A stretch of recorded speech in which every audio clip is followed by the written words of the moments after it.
is no life I know to compare with pure imagination. Living there, you'll be free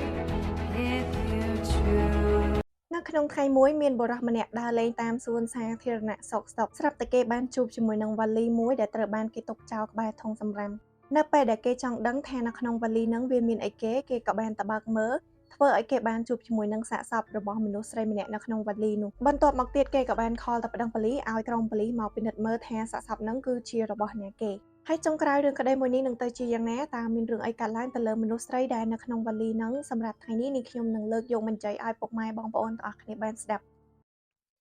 ចាជម្រាបសួរពុកម៉ែបងប្អូនទាំងអស់គ្នាស្វាគមន៍មកជួបជាមួយនឹងនាងខ្ញុំម្ដងទៀតហើយ COE Channel ហើយចំពោះរឿងក្តីដែលនាងខ្ញុំលើកយកមកនិយាយនៅក្នុងថ្ងៃនេះគឺវាគួរឲ្យចាប់អារម្មណ៍ខ្លាំងមែនទែនប៉ុន្តែមុននឹងទៅទស្សនានាងខ្ញុំសូមពឹងឲ្យពុកម៉ែបងប្អូនទាំងអស់គ្នាជួយចុច like និង Subscribe ឲ្យនាងខ្ញុំម្នាក់មួយផងដើម្បីផ្ដល់កម្លាំងចិត្តដល់នាងខ្ញុំធ្វើវីដេអូបន្តទៀតចាអញ្ចឹងបន្ទាប់ពីចុចរួចហើយចូលទៅកាន់សាច់រឿងនៃរឿងក្តីរបស់យើងនៅក្នុងថ្ងៃនេះតែម្ដងទៅដោយរឿងក្តីនៅក្នុងថ្ងៃនេះនាងខ្ញុំសូមនិយាយចាប់ផ្ដើមពីអំឡុងពាក់កណ្ដាលខែសីហាឆ្នាំ2009ប្រហែលជាម៉ោង7ព្រឹកស្រាប់តែមានបុរសម្នាក់បានខលទៅប្តឹងប៉ូលីសថាគេបានឃើញវ៉ាលីមួយនៅក្បែរធុងសំរាមនៅក្នុងសួនមួយកន្លែងហើយស្នាមនៅពីក្រៅវ៉ាលីហ្នឹងគឺវាប្រឡាក់ដូចឈាមចឹងប៉ុន្តែគេក៏អត់ដឹងច្បាស់ដែរថាវាគឺជាឈាមឬមួយក៏ជាទឹកអីផ្សេងហើយនៅពេលដែលគេទៅរូតកាបូបនឹងមើលធ្វើឲ្យគេបានជួបជាមួយនឹងសាកសពដែលត្រូវបានគេហាន់ជាកង់ទៀតផងហើយបន្ទាប់ពីក្រុមប៉ូលីសបានមកដល់ទីកន្លែងកាត់ហេតុក្រុមប៉ូលីសក៏បានធ្វើការពិនិត្យមើលទៅលើសាកសពនៅក្នុងវ៉ាលីនឹងភ្លាមហើយនៅពេលដែលក្រុមប៉ូលីសពិនិត្យមើលទៅលើសាកសពទើបធ្វើឲ្យក្រុមប៉ូលីសបានដឹងថាសាកសពនឹងត្រូវបានគេឆ្កឹះធ្មេញនិងកាត់ម្រាមដៃម្រាមជើងចេញអស់ហើយ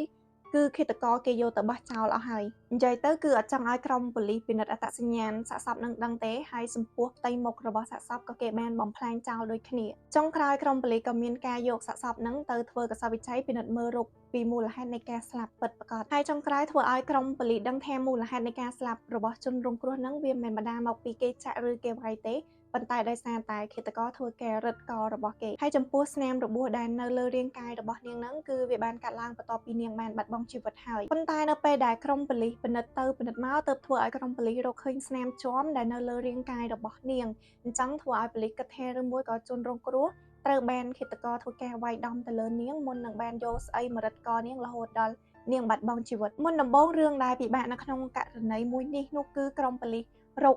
អត់ឃើញទេថាសាកសពនឹងគឺជាណាគេប៉ុន្តែនៅពេលដែលក្រុមប៉ូលីសធ្វើការពិនិត្យយូរទៅទើបធ្វើឲ្យក្រុមប៉ូលីសឃើញស្នាមវះនៅនឹងត្រង់កន្លែងដើមទ្រូងរបស់នារីដែលជាជនរងគ្រោះគឺនាងធ្លាប់ធ្វើការវះកាត់កាយដើមទ្រូងពីមុនមកអញ្ចឹងធ្វើឲ្យក្រុមប៉ូលីសសម្រេចចិត្តថានឹងវះដើមទ្រូងរបស់នាងដើម្បីពិនិត្យលេខកូដនៅលើស៊ីលីកូនដែលគេយកមកដាក់ក្នុងដើមទ្រូងរបស់នាងថាផលិតនៅរោងចក្រណាហើយមន្ទីរពេទ្យណាជាអ្នកកែដើមទ្រូងឲ្យនាងហើយចុងក្រោយបន្ទាប់ពីក្រុមប៉ូលីសបានធ្វើការពិនិត្យទៅលើលេខកូដនៅលើស៊ីលីកូននឹងហើយក៏បានដឹងពីមន្ទីរពេទ្យដែលធ្វើការវះកាត់កែដើមទ្រូងឲ្យជនរងគ្រោះហើយក្រុមប៉ូលីសក៏បានទៅដល់កន្លែងមន្ទីរពេទ្យនឹងដើម្បីសួរពីអត្តសញ្ញាណជនរងគ្រោះហើយទីបំផុតធ្វើឲ្យក្រុមប៉ូលីសបានដឹងថានារីដែលជាជនរងគ្រោះមានឈ្មោះថា Jasmine Fiore នាងមានអាយុ28ឆ្នាំហើយនៅត្រង់កន្លែងនេះមុននឹងយើងទៅស្ដាប់បន្តពីការស៊ើបអង្កេតរបស់ក្រុមប៉ូលីសយើងមកស្គាល់ពីប្រវត្តិរបស់ Jasmine ជាមុនសិន Jasmine នាងកើតនៅក្នុងថ្ងៃទី18ខែកុម្ភៈឆ្នាំ1981នៅក្នុងរដ្ឋ California សហរដ្ឋអាមេរិកឪពុកម្ដាយរបស់ Jasmine បានលែងលះគ្នាតាំងពីនាងនៅអាយុទើបតែ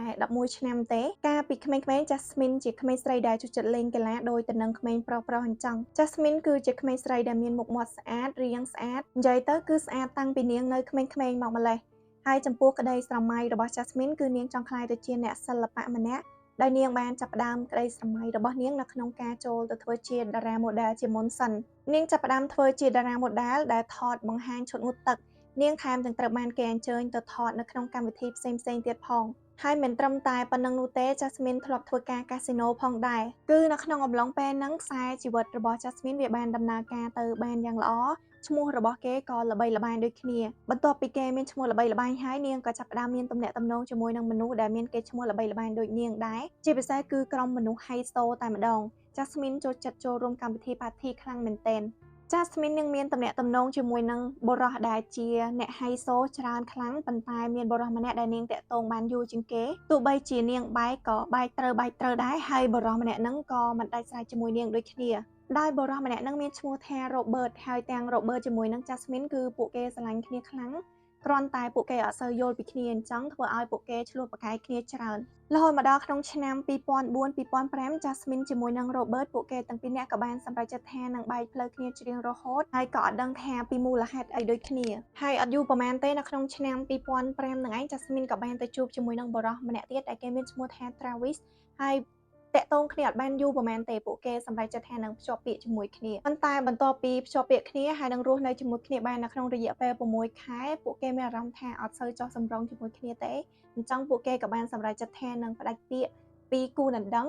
មកត្រឹមតែជាគូស្នេហ៍ធម្មតាហើយបន្ទាប់មកទៀតពួកគេក៏បានបន្តតាក់ទងគ្នារហូតមកដល់ក្នុងឆ្នាំ2008រហូតមកដល់ពេលហ្នឹងគឺពួកគេបានសម្រេចចិត្តថានឹងចែកផ្លូវគ្នាជារៀងរហូតហើយក្រោយមកទៀតរហូតមកដល់ក្នុងខែមីនាឆ្នាំ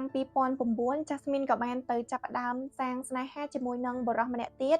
ហើយបុរសម្នាក់ហ្នឹងមានឈ្មោះថា Ryan Jenkins គេមានអាយុ32ឆ្នាំហើយគេគឺជាបុរសម្នាក់ដែលមានលុយខ្លាំងតែម្ដងគឺគេជាជនជាតិកាណាដាគេទាំងពីរនាក់បានជួបគ្នានៅក្នុងកាស៊ីណូមួយកន្លែងហើយបន្ទាប់ពីគេបានជួបគ្នាពួកគេមានអារម្មណ៍ថាពួកគេមាននិស្ស័យជាមួយគ្នាតែម្ដងហើយស្ទើរតែមិនគួរឲ្យជឿបន្ទាប់ពីពួកគេបានជួបគ្នានៅត្រឹមតែរយៈពេល3ថ្ងៃទេបន្ទាប់មកទៀតពួកគេក៏បានសម្រេចចិត្តថានឹងទៅកន្លែងព្រះវិហារតូចមួយដើម្បីរៀបការជាមួយគ្នានិយាយទៅគឺវាលឿនខ្លាំងមែនទែន Ryan គឺជាមនុស្សម្នាក់ដែលត្រូវជាមួយនឹងចំណងចំណូលចិត្តមនុស្សស្រីមួយចំនួនធំពីព្រោះគេគឺជាមនុស្សដែលមានមុខមាត់ស្អាតពីធម្មជាតិគឺ Ryan គេត្រូវតាមតម្រូវការរបស់ Jasmine គ្រប់យ៉ាងហើយនៅក្នុងយប់ដែលពួកគេទាំងពីរនាក់ជួបគ្នាហ្នឹងគឺ Ryan ទៅតែមកពីថតហើយនៅក្នុងកម្មវិធី reality show ហើយដោយដែលនាងខ្ញុំបាននិយាយអញ្ចឹងថា Ryan គេគឺជាមនុស្សល្បីហើយមានរហូតធ្វើឲ្យមានគេអញ្ជើញទៅថតនៅក្នុងកម្មវិធីហើយចំពោះកម្មវិធីដែល Ryan ទៅចូលរួមថតនោះគឺមានឈ្មោះថា Megan Born in Millionaire ជាកម្មវិធីដែលតាក់ទងទៅជាមួយនឹងស្ត្រីម្នាក់ដែលគេមានឈ្មោះថា Megan Hotman ហើយនាងគឺជាមនុស្សលេចធ្លោរបស់កម្មវិធីនៅក្នុងទូរទស្សន៍នឹងតែម្ដងដោយកម្មវិធីហ្នឹងគឺជាកម្មវិធីដែលគេឲ្យ Megan ជាស្ត្រីម្នាក់ដែលបានជួបជាមួយនឹងបុរសដែលជាមហាសេដ្ឋីចំនួន20នាក់ហើយគេបានឲ្យ Megan ទៅ date ជាមួយនឹងបុរសដែលជាមហាសេដ្ឋីទាំង20នាក់ហ្នឹងហើយឲ្យនាងជ្រើសរើសអ្នកចុងក្រោយដែលនាងចង់ប្រើជីវិតរស់នៅជាមួយ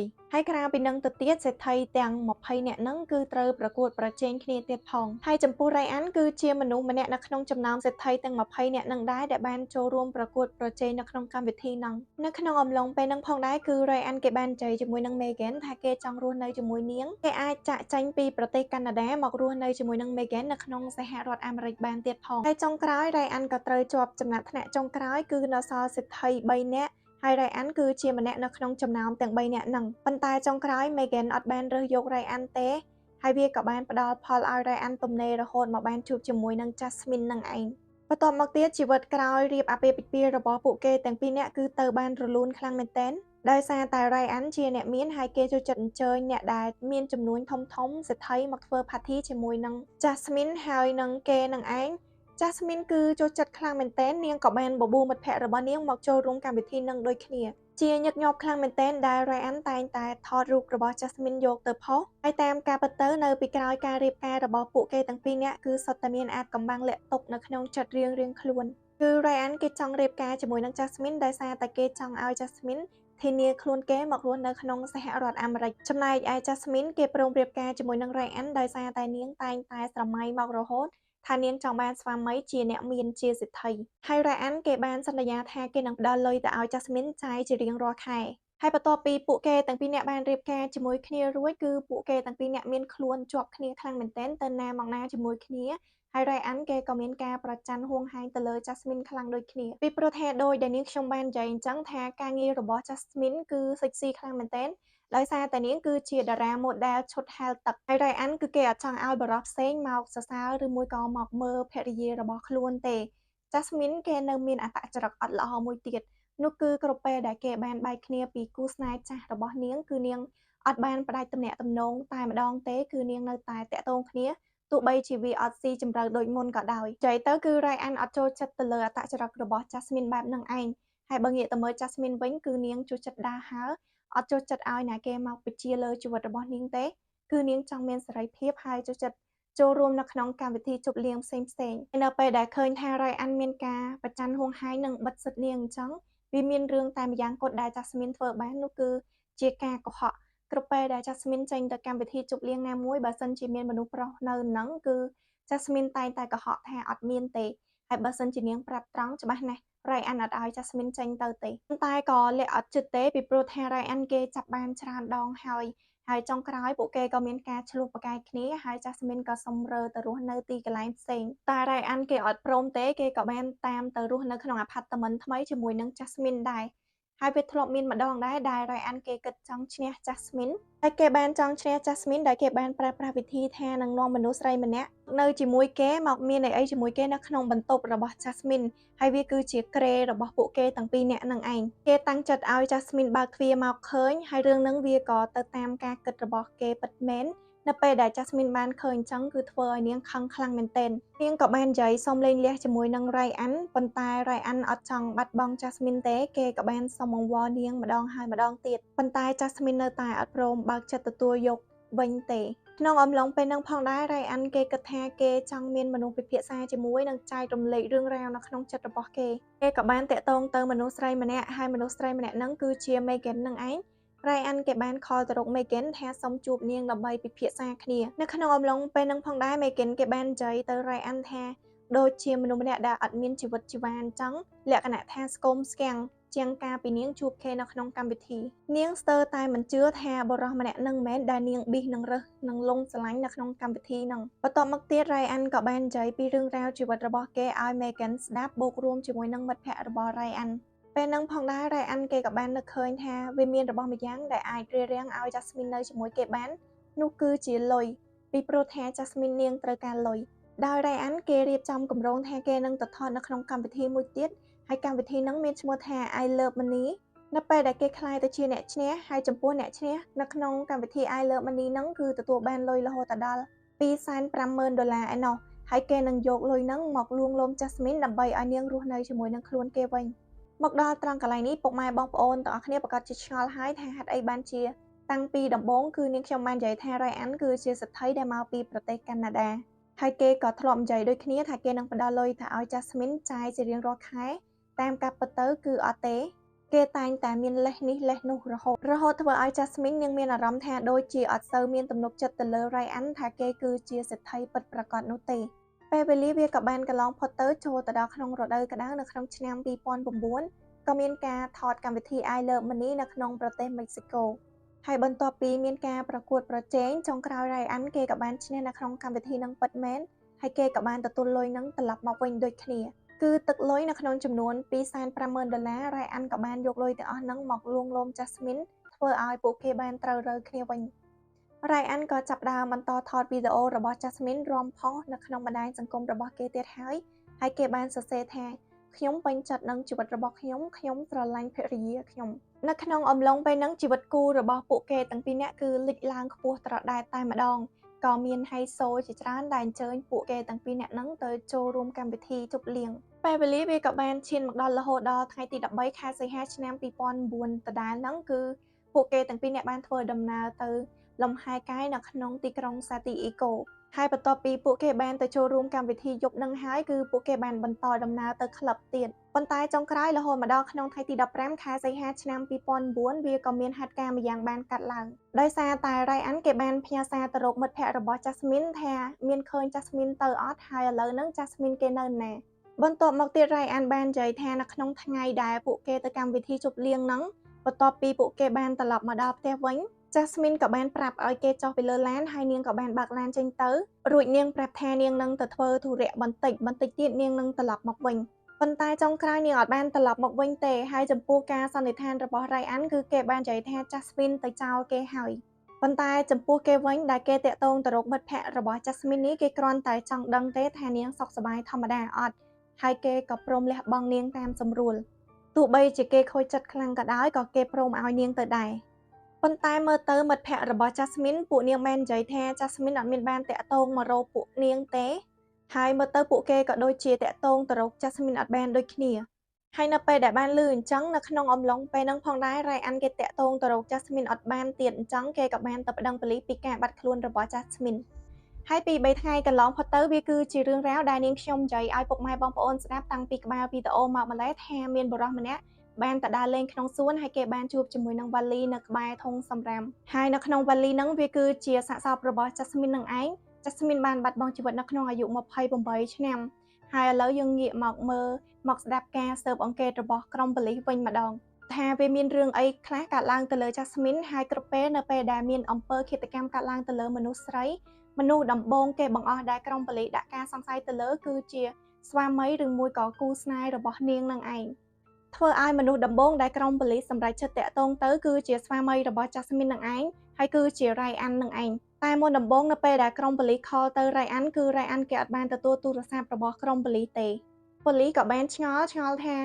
Ryan គេបានបារម្ភទៅលើ Jasmine រហូតដល់ថ្នាក់ធ្វើឲ្យគេមកប្តឹងប៉ូលីសចុះហេតុអីបានជាពេលនេះក្រុមប៉ូលីសរកឃើញភរិយារបស់គេហើយមិនក៏ call ទៅអត់លើកទូរស័ព្ទអញ្ចឹងថែមទាំងពេលហ្នឹង Ryan អត់បានរស់នៅក្នុង apartment ដែល Jasmine ធ្លាប់រត់មកនៅជាមួយនឹងគេហ្នឹងទេ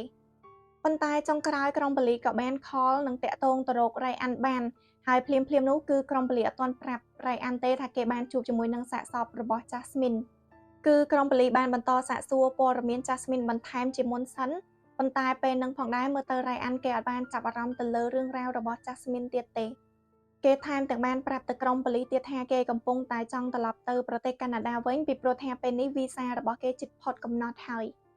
បន្ទាប់ពីក្រុមប៉ូលីសបានឮអញ្ចឹងវាកាន់តែធ្វើឲ្យក្រុមប៉ូលីសដាក់ការសង្ស័យទៅលើខ្លួន Ryan លើសដើមទៅទៀតប៉ូលីសក៏បានរៀបចំបណ្ដាញផ្សេងៗដើម្បីទប់ស្កាត់អត់ឲ្យ Ryan ចេញពីសហរដ្ឋអាមេរិកបានទេប៉ូលីសសង្ស័យថាសាកសពរបស់ Jasmine អាចបណ្ដាលមកពី Ryan អញ្ចឹងប៉ូលីសក៏បានធ្វើការតាមចាប់ខ្លួន Ryan មិនថាតាមរកខ្លួនរបស់គេតាម GPS ឬមួយក៏កន្លែងផ្សេងទេដែលវាគឺជាទ្រព្យសម្បត្តិឪពុកម្ដាយរបស់គេក៏រកគេអត់ឃើញដែរហើយពេលវេលាវាក៏បានកន្លងផុតទៅរហូតដល់2-3ថ្ងៃបន្ទាប់ក្រោយក្រុមប៉ូលីសក៏នៅតែតាក់ទងទៅរក Ryan អត់បានឬមួយក៏ជួបជាមួយខ្លួនគេដែរ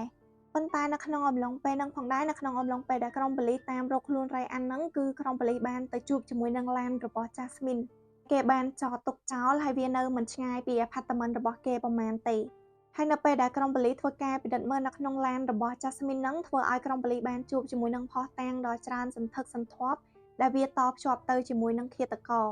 នៅក្នុងឡាននោះគឺមានឈាមរបស់ Jasmine វាថែមទាំងមានសក់ដូចជាដុំសក់ដែលត្រូវបានគេបោចធ្លាក់នៅក្នុងនឹងទៀតផងអត់ដឹងទេថាគេផ្ដាច់ជីវិតរបស់នាងនៅក្នុងឡាននឹងអត់ប៉ុន្តែអីដែលក្រុមប៉ូលីសពិនិត្យបានគឺប្រកាសជាមានការប្រើប្រាស់អំពើហិង្សានៅក្នុងឡាននឹងជាមិនខានលើពីនឹងទៅទៀតប៉ូលីសថែមទាំងបានរកឃើញសម្បត្តិមួយច្បាប់របស់ Ryan ដែលគេបានសរសេរដាក់នៅមុខឡាននឹងទៀតផងប៉ុន្តែវាក៏អត់មានការបើកចំហអត្ថន័យនៅក្នុងសម្បត្តិនឹងជាសាធារណៈដែរដឹងត្រឹមតែថា Ryan គេបានថានឹងខឹងទៅលើ Jasmine ខ្លាំងមែនទែនដែលនាងនៅធ្វើការដូចដើមហើយនៅតែបន្តតាក់ទងទៅជាមួយនឹងគូស្នេហ៍ចាស់របស់នាងបន្ទាប់មកទៀតក្រុមប៉ូលីសក៏បានបើកការស៊ើបអង្កេតទៅលើបន្ទប់សន្តាគារដែលពួកគេទាំងពីរនាក់ទៅស្នាក់នៅក្នុងថ្ងៃដែលពួកគេទៅលំហែកាយនឹងប៉ូលីសក៏បានបន្តសួរទៅបុគ្គលិកសន្តាគារនឹងថានៅក្នុងថ្ងៃទី13ខែសីហាឆ្នាំ2009នឹងគឺមានឃើញហេតុការណ៍អីចម្លែកអត់ប៉ុន្តែបុគ្គលិកនៅក្នុងសន្តាគារហ្នឹងគឺពួកគេបាននិយាយថាអត់មានឃើញអីចម្លែកទេប៉ុន្តែគេអាចឲ្យប៉ូលីសទៅឆែកមើលបន្ថែមនៅក្នុងកាមេរ៉ាសុវត្ថិភាពបានហើយបន្ទាប់ពីក្រុមប៉ូលីសបានធ្វើការឆែកទៅលើកាមេរ៉ាសុវត្ថិភាពហ្នឹងហើយធ្វើឲ្យក្រុមប៉ូលីសបានឃើញថានៅក្នុងយប់ថ្ងៃទី13ហ្នឹងប្រហែលជាម៉ោង2កន្លះព្រឹកក្រុមប៉ូលីសបានឃើញ Jasmine ជាមួយនឹង Ryan ដើរចេញពីបន្ទប់ស្នាក់នៅក្នុងសន្តាគារមួយហ្នឹងប៉ូលីសក៏បានធ្វើការសន្និដ្ឋានទៅលើពួកគេថាប្រហែលជាពួកគេទាំងពីរនាក់ហ្នឹងធ្វើដំណើរទៅក្លឹបបន្តទៀតហើយ2ម៉ោងក្រោយមកនៅពេលដែលត្រឡប់មកវិញគឺឃើញតែ Ryan ម្នាក់ទេដែលឡើងទៅលើសន្តាគារនឹងវិញអត់ឃើញ Jasmine មកជាមួយទេបន្ទាប់មកទៀតអត់យូរប៉ុន្មានទេកាមេរ៉ាសុវត្ថិភាពក៏បានបង្ហាញឲ្យឃើញថា Ryan បានដើរចុះមកពីខាងលើបន្ទប់នឹងតែម្នាក់ឯងទេហើយដៃរបស់គេក៏មានកាន់ទូរស័ព្ទរបស់សន្តាគារមកជាប់ជាមួយផងដែរត្រឹមតែ 2-3 នាទីក្រោយគេក៏បានឡើងត្រឡប់ទៅវិញហើយគេក៏បានយកដុំទឹកកកទៅជាមួយដូចគ្នាបន្ទាប់មកទៀតប្រហែលជាម៉ោង9កន្លះព្រឹក Ryan ក៏បាន check out ចេញពីសន្តាគារមួយហ្នឹងប៉ុន្តែគេចេញមកតែម្នាក់ឯងទេអត់មាន Jasmine មកជាមួយទេហើយបន្ទាប់ពីក្រុមប៉ូលីសបានធ្វើការពិនិត្យមើលឲ្យបានល្អិតល្អន់ទើបធ្វើឲ្យក្រុមប៉ូលីសបានដឹងថានៅបន្ទប់សន្តាគារហ្នឹងគឺវាមានផ្លូវចេញចូល2ច្រកខាងមុខមួយនិងច្រកខាងក្រោយមួយប៉ុន្តែនៅច្រកទ្វារខាងក្រោយហ្នឹងគឺអត់មានកាមេរ៉ាសុវត្ថិភាពទេធ្វើឲ្យក្រុមប៉ូលីសសន្និដ្ឋានថាដែលនៅលើឡានរបស់ Jasmine មានស្នាមឈាមហើយនិងដុំសក់របស់នាងហ្នឹង គឺពួកគេទាំងពីរនាក់បានប្រើប្រាស់អំពើហិង្សានៅលើឡានហ្នឹងតែនៅក្នុងអំឡុងពេលហ្នឹងគឺ Jasmine នៅមានជីវិតនៅឡើយទេហើយបន្ទាប់ពី Ryan បានប្រើប្រាស់អំពើហិង្សាទៅលើ Jasmine រួចគេក៏បាននាំ Jasmine ត្រឡប់មកសន្តាគារនឹងវិញដូចគ្នាប៉ុន្តែគេនាំ Jasmine ចូលតាមផ្លូវខាងក្រោយហើយច្រកទ្វារខាងក្រោយហ្នឹងទាល់តែអ្នកខាងក្នុងបើកទ្វារទើបអាចចូលមកបានអញ្ចឹងធ្វើឲ្យ Ryan រត់ចូលមកតាមផ្លូវខាងមុខទ្វារដើម្បីយក Jasmine ចូលមកហើយនៅត្រង់កន្លែងនេះឯងដែលធ្វើឲ្យកាមេរ៉ាសុវត្ថិភាពចាប់ឃើញត្រឹមតែ Ryan ដែលរត់ចូលមកម្នាក់ឯងហើយចំពោះអីដែលអះអាងថាការសន្និដ្ឋានរបស់ប៉ូលីសវាគឺជារឿងត្រឹមត្រូវនោះគឺក្រុមប៉ូលីសបានពិនិត្យមើលនៅមាត់ទ្វារខាងក្រោយហ្នឹងរួចហើយគឺក្រុមប៉ូលីសបានឃើញស្នាមឈាមរបស់ Jasmine ដែលស្រក់នៅកន្លែងហ្នឹងប៉ូលីសក៏បានធ្វើការសន្និដ្ឋានទៀតថាបន្ទាប់ពី Ryan បានបីខ្លួន Jasmine ឡើងទៅដល់បន្ទប់ហើយគឺ Jasmine គេនៅមានជីវិតនៅឡើយទេ Ryan គេបានរងាប់អារម្មណ៍ខឹងរបស់គេហើយគេមានអារម្មណ៍ថាខ្លួនឯងខុសបន្ទាប់ពីធ្វើបាបនាងនៅលើឡានរួចគេប្រហែលជាសុំទោស Jasmine ខ្លាំងហើយគេក៏បានដើរចុះមកខាងក្រោមតាមកាមេរ៉ាសុវត្ថិភាពដែលបានឃើញហ្នឹងគឺគេបានកាន់ទូរស័ព្ទរបស់សន្តាគារនិងបានចុះមកយកដុំទឹកកកត្រឡប់ឡើងទៅវិញដែលគេកាន់ទូរស័ព្ទរបស់សន្តាគារចុះមកជាមួយនឹងពីព្រោះគេខ្លាចថា Jasmine ខលទៅប្តឹងប៉ូលីសឬមួយក៏ខលទៅប្តឹងមិត្តភ័ក្តិរបស់នាងឲ្យមកយកហើយចំពោះដុំទឹកកកដែលគេមកយកហ្នឹងគឺគេយកទៅស្អំស្នាមជាំដែលនៅលើរាងកាយរបស់ Jasmine នឹងឯងប៉ុន្តែនៅពេលដែល Ryan ត្រឡប់ឡើងទៅវិញម្ដងទៀតគឺ Jasmine គេអត់ទាន់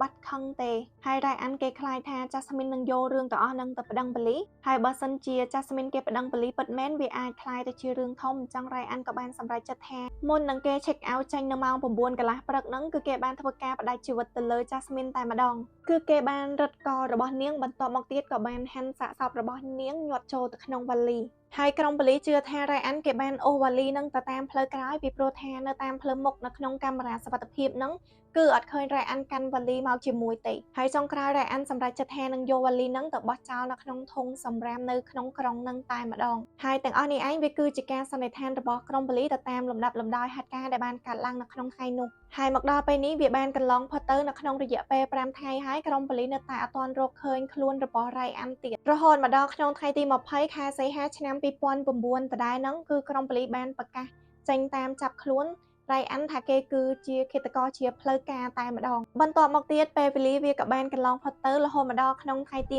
23 ខែសីហាឆ្នាំ 2009 ដដែលហ្នឹងគឺពេលហ្នឹងក្រុមប៉ូលីសអត់ទាន់រកខ្លួន Ryan ឃើញទេប៉ុន្តែក្រុមប៉ូលីសបានទទួលតម្រុយសំខាន់មួយដូចគ្នាដោយប៉ូលីសនៅកូឡុំប៊ីក្នុងប្រទេសកាណាដាហ្នឹងបានមកប្តឹងថាពួកគេបានប្រទះឃើញសាកសពបុរសម្នាក់ដេកស្លាប់នៅក្នុងហូតែលមួយកន្លែងដោយនៅក្នុងបន្ទប់ដែលពួកគេរកឃើញសាកសពហ្នឹងវាគឺជាឈ្មោះរបស់មនុស្សស្រីដែលទៅបើកបន្ទប់ហើយមនុស្សស្រីម្នាក់ហ្នឹងបានបង់ថ្លៃបន្ទប់ទុកមុន3ថ្ងៃបន្ទាប់មកទៀតគេក៏បានដើរចូលទៅជាមួយនឹងបុរសម្នាក់ហើយ20នាទីក្រោយមកមនុស្សស្រីម្នាក់ហ្នឹងក៏បានដើរចេញមកវិញតែម្នាក់ឯងទេហើយ3ថ្ងៃកន្លងផុតទៅម្ចាស់ហូតែលនៅតែអត់ទាន់ឃើញអ្នកដែលនៅក្នុងបន្ទប់ហ្នឹងយកកូនសោមកឲ្យកន្លែងរីសពទៀតធ្វើឲ្យមានការងើងឆ្ងល់ក៏នាំគ្នាឡើងទៅដល់បន្ទប់ហ្នឹងតែម្ដងនៅពេលដែលពួកគេបានទៅដល់ដំបូងគឺពួកគេគោះទ្វារនៅក្នុងរយៈពេលយូរប៉ុន្តែអត់មានអ្នកគេមកបើកទេពួកគេសម្រេចចិត្តថានឹងចាក់សោចូលទៅតែម្ដងហើយនៅពេលដែលពួកគេបានបើកទ្វារទៅធ្វើឲ្យពួកគេបានជួបជាមួយនឹងបុរសម្នាក់ដែលគេបានធ្វើអត្តឃាតខ្លួនឯងហើយដោយគេបានយកខ្សែក្រវ៉ាត់របស់ខ្លួនឯងមករឹតកខ្លួនឯងរួចក៏យកទៅព្យួរជាមួយនឹងកន្លែងព្យួរខោអាវនៅក្នុងទូហើយនៅពេលដែលក្រុមប៉ូលីសមកពិនិត្យមើលអត្តសញ្ញាណទើបធ្វើឲ្យដឹងថាបុរសម្នាក់ហ្នឹងគឺជា Ryan នឹងឯងបុរសដែលក្រុមប៉ូលីសនៅក្នុងសហរដ្ឋអាមេរិកកំពុងតែតាមចាប់ខ្លួនមុន Ryan គេបានផ្តាច់ជីវិតខ្លួនឯងហ្នឹងគឺគេអត់មានសរសេរសម្បត្តិលាអីទេប៉ុន្តែក្រុមប៉ូលីសបានឆែកឃើញនៅក្នុងកុំព្យូទ័ររបស់គេគឺមានបណ្ដាំមរតកជាមួយនឹង file មួយដែលគេបានសរសេររៀបរាប់ពីជីវិតរបស់គេបាននិយាយថាមូលហេតុដែលធ្វើឲ្យគ្រប់យ៉ាងធ្លាក់ចូលទៅក្នុងដំណាក់កាលមួយនេះគឺបណ្ដាលមកពី Jasmine តែម្នាក់គត់ដែលតែងតែធ្វើឲ្យអារម្មណ៍របស់គេកើតការប្រច័ណ្ឌនាងនៅតែទៅដេកជាមួយនឹងគូស្នេហ៍ចាស់របស់នាង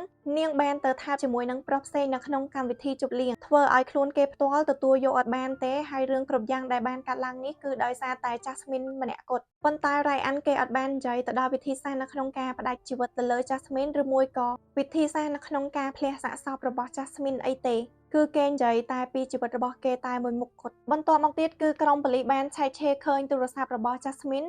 នៅជាមួយនឹងខ្លួនរបស់ Ryan ពីព្រោះមុននឹងពេលដែលគេផ្ដាច់ជីវិតទៅលើ Jasmine គឺ Ryan បានដកទូរស័ព្ទរបស់នាងទុកហើយបន្ទាប់ពីក្រុមប៉ូលីសធ្វើការឆែកឆេរមើលនៅក្នុងទូរស័ព្ទរបស់ Jasmine ទើបធ្វើឲ្យក្រុមប៉ូលីសដឹងពីមូលហេតុដែលធ្វើឲ្យ Ryan ផ្ដាច់ជីវិតទៅលើ Jasmine ពីព្រោះថានៅក្នុងទូរស័ព្ទរបស់ Jasmine ហ្នឹងគឺនាងបាន call ទៅរកគូស្នេហ៍ចាស់របស់នាងដែលមានឈ្មោះថា Robert ហើយមិនមែន call ត្រឹមតែម្ដងទេគឺច្រើនដងខ្លាំងមែនទែនហើយវាក៏មានសារមួយដែលនាងបានសរសេរទៅសុំអង្វរឲ្យ Robert បញ្ជូនយន្តហោះផ្ទាល់ខ្លួនរបស់គេមកទទួលនាងផងនាងអត់ចង់នៅទីកន្លែងហ្នឹងទៀតទេគឺនាងចង់ចាក់ចែងពី Ryan ធ្វើឲ្យក្រុមប៉ូលីសសន្និដ្ឋានថានៅក្នុងយប់កើតហេតុហ្នឹងគឺពួកគេទាំងពីរនាក់បានទៅលេងក្លឹបជាមួយគ្នាហើយនៅពេលដែលពួកគេត្រឡប់មកវិញJasmine ក៏បានសរសេរផ្ញើសារទៅរក Robert ដែលជាគូស្នេហ៍ចាស់របស់នាងហើយដល់ពេលដែល Ryan បានចាប់បានគេក៏មានអារម្មណ៍ថាប្រច័ណ្ឌហួងហែងកើតឡើងមកហើយគេគ្រប់គ្រងខ្លួនឯងអត់បានទេគេក៏បានប្រើប្រាស់អំពើហិង្សាទៅលើនាងបន្ទាប់មកទៀតគេក៏បាននាំ Jasmine ឡើងទៅលើបន្ទប់ព្យាយាមយកទឹកកកមកស្អំ